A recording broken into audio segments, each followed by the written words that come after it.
À la une également, l'un des romans les plus en vue du moment au Québec, La Porte du ciel de Dominique Fortier. C'est aux éditions Les Escales, collection Domaine français. Bonsoir Caroline Laurent, vous dirigez la collection que je viens de citer, Domaine français. Alors je précise que la romancière Dominique Fortier devait être avec nous, mais elle a eu un empêchement de dernière minute. Alors on va quand même parler de ce beau roman. Elle a situé, cette écrivaine, son histoire au cœur de l'Amérique du 19e siècle, à l'époque de la ségrégation, entre la Louisiane, entre l'Alabama également. Pourquoi ce choix, selon vous, qui est tout sauf anodin ?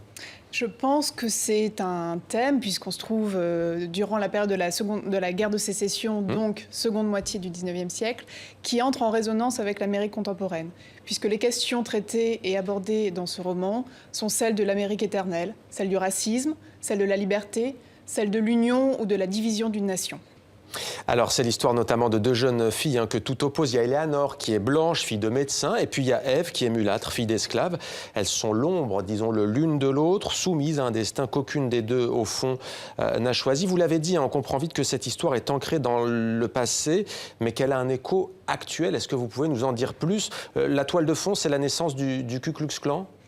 Alors, le Ku Klux Klan, évidemment, a un rôle dans ce roman, mais de manière plus générale, c'est cette Amérique, évidemment, partagée entre l'Union et les Confédérés, entre le Nord et le Sud, et puis entre ces deux fillettes qui vont incarner cette division d'une nation. Les conséquences et les échos avec le monde contemporain sont ceux que j'évoquais, évidemment, d'une nation qui peine en fait à s'inventer et qui ne peut peut-être s'inventer que dans le déchirement. Qu'est-ce qui caractérise selon vous l'écriture de Dominique Fortier ? Une immense délicatesse, de toute évidence, une forme de pudeur aussi, puisqu'elle parvient en fait à brosser le portrait de ces deux fillettes avec beaucoup de subtilité. Elle suggère plus qu'elle n'explique, plus qu'elle ne démontre, et l'ensemble donne quelque chose d'éminemment romanesque.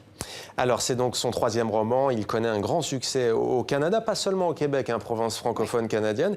On signale aussi que Dominique Fortier a reçu le prix littéraire du gouverneur général. On a le sentiment qu'il y a chez les écrivains québécois actuels une volonté d'embrasser l'Amérique du Nord, de se voir comme nord-américain. Est-ce votre sentiment ? Alors, je pense que la littérature canadienne actuelle est traversée par un mouvement double.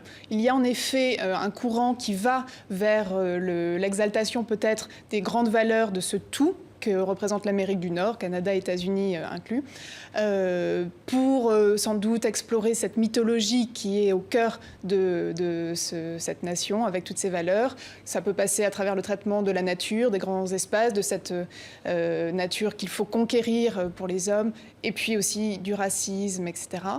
Mais de l'autre côté, je pense aussi qu'il y a un mouvement qui vise au contraire, surtout pour les Québécois, avec la spécificité de la langue française, au contraire de se distinguer. Et je crois que c'est Denise Bombardier qui le disait, mais les Québécois adorent aller à New York parce qu'ils font le plein de cette énergie, de ce flux, de cette furie, et finalement, ils goûtent d'autant plus le repos lorsqu'ils reviennent dans leur Québec bien-aimé. Alors, j'imagine que pour vous et pour la romancière Dominique Fortier, c'est une évidence.